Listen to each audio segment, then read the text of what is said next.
deyəcək ki, Öyle mi? yaxşı sən nədir? Get ora.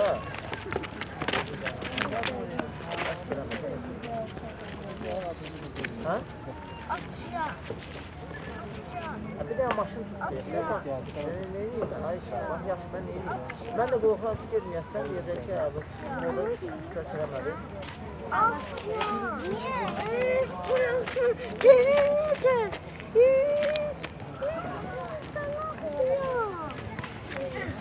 Atma. Atma bak. Eleme. At yere işi. İstidir ya ona yazık eləmə. İşləyəcək əlbi bırak. Qayıdıb dişləyək. Bırak yazığa. Səs salma, Rıza keçsən, Rıza keç. Yazıqdır. Sibrak. Bırak deyirəm işləyəcək əlbi, keçməyəm. Yazıqdır. Allah vəhşidir ya. Koyma. Bunu deyirsən. Tükləri əlində qaldı. Değilim. Ver bura əlbi. Əlbi gətir bura. Bunu təmizlə ya, gedər nəfəsinə. Biri çıxır.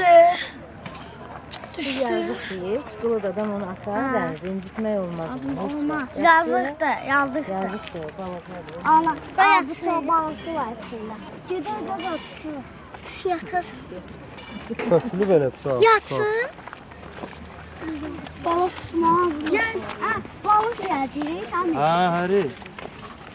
Onda balık pişirik yani. Anne ver de ben de biraz tutarım. Sədi. Düşmüştü. Eləmə də Rıza, bax şey eləyirsiz. Götürüp koymak için.